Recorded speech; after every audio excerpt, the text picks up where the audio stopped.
Recording by Joelle Peebles. As Long as You Wish by John O'Keefe. Quote, if somehow you get trapped in a circular time system, how long is the circumference of an infinitely retraced circle? Unquote. The patient sat stiffly in the leather chair on the other side of the desk.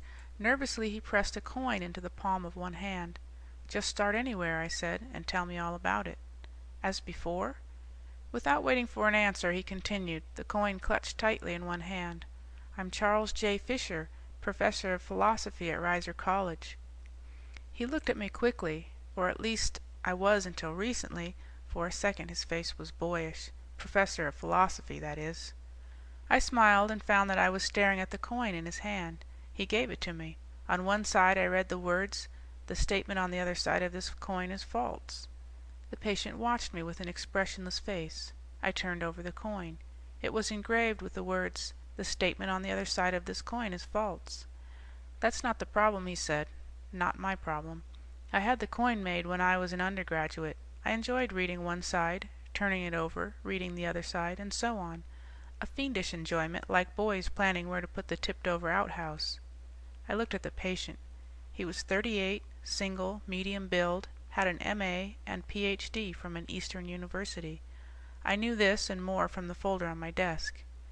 8 months ago, he continued, I read about the sphere found on Paney Island. He stopped, looking at me questioningly. Yes, I know, I said. I opened my desk drawer, took out a clipping from the newspaper and handed it to him. That's it. I read the clipping before putting it back in the drawer. Manila, September 24, INS. Archaeologists from University of California have discovered in earth fault of recent quake a sphere 2 feet in diameter of an unidentifiable material. Dr. Carl Schwartz, head of the group, said the sphere was returned to the university for study. He declined to answer questions on the cultural origin of the sphere. There wasn't any more in the newspaper about it, he said. I have a friend in California who got me the photographs. He looked at me intently. You won't believe any of this. He pressed the coin into the palm of his hand. You won't be able to.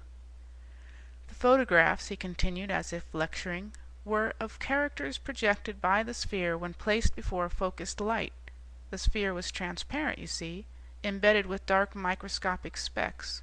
By moving the sphere a certain distance each time, there was a total projection of 360 different characters in 18 different orderings, or 19 different orderings if you count one which was a list of all the characters.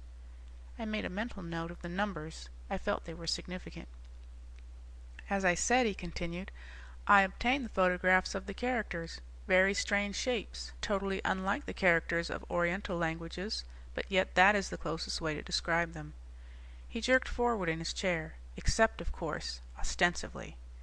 Later, I said. I wanted to get through the preliminaries first. There would be time later to see the photographs. The characters projected by the sphere, he said, weren't like the characters of any known language. He paused dramatically. There was reason to believe they had origin in an unknown culture, a culture more scientifically advanced than our own.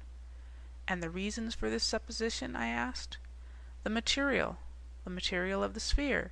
It could only be roughly classified as ferroplastic, totally unknown, amazing imperviousness. A synthetic material, hardly the product of a former culture. From Mars, I said, smiling. There were all kinds of conjectures, but of course the important thing was to see if the projection of characters was a message. The message, if any, would mean more than any conjecture.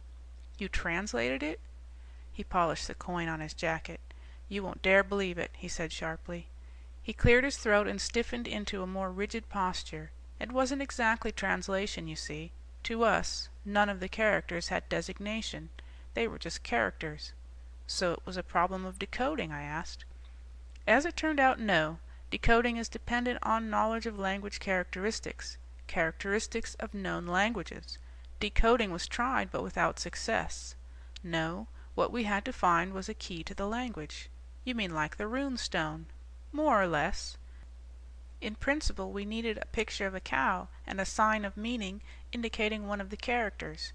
For me, there was no possibility of finding similarities between the characters and characters of other languages.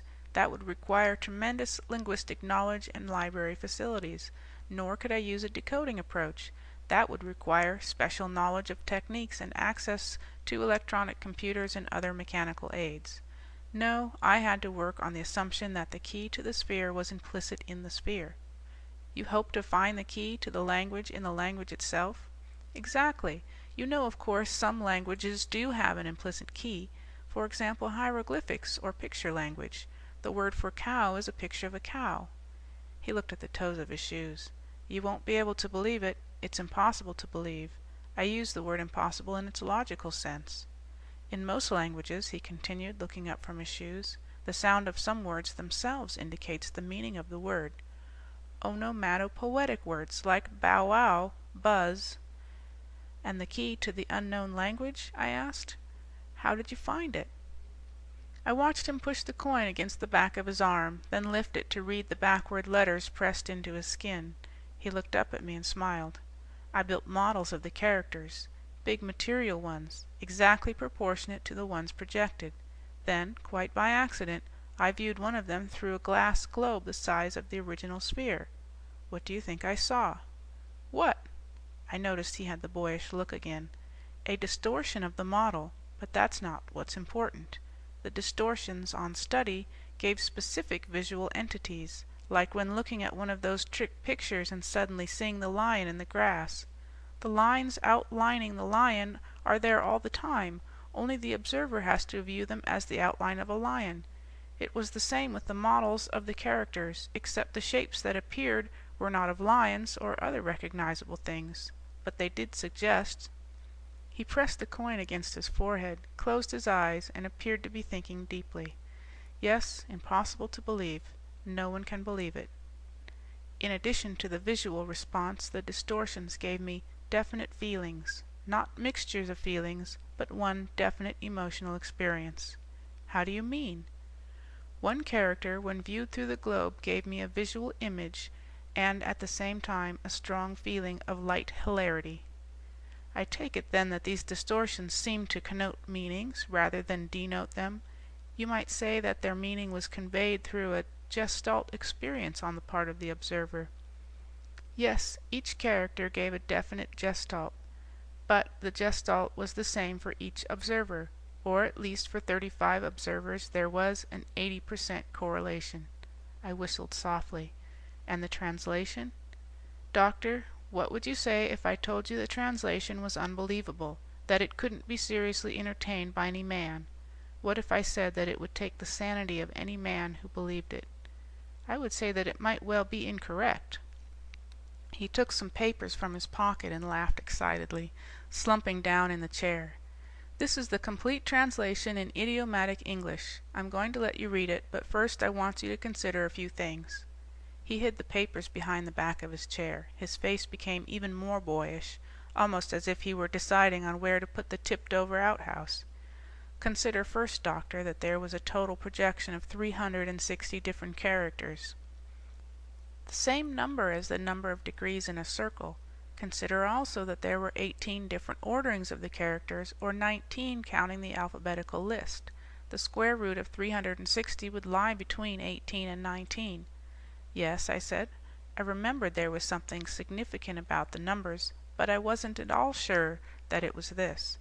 Consider also, he continued, that the communication was through the medium of a sphere. Moreover, keep in mind that physics accepts the path of a beam of light as its definition of a straight line, yet the path is a curve. If extended sufficiently, it would be a circle, the section of a sphere. All right, I said. By now the patient was pounding the coin against the sole of one shoe. And, he said, keep in mind that in some sense time can be thought of as another dimension. He suddenly thrust the papers at me and sat back in the chair. I picked up the translation and began reading. The patient sat stiffly in the leather chair on the other side of the desk. Nervously he pressed a coin into the palm of one hand. Just start anywhere, I said, and tell me all about it. As before? Without waiting for an answer?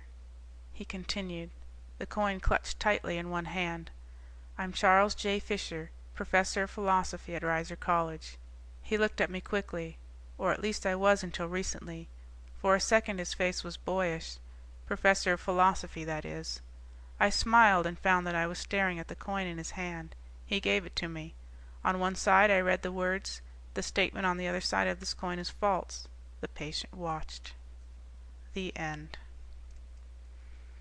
End of As Long as You Wish by John O'Keefe. Recording by Joelle Peebles.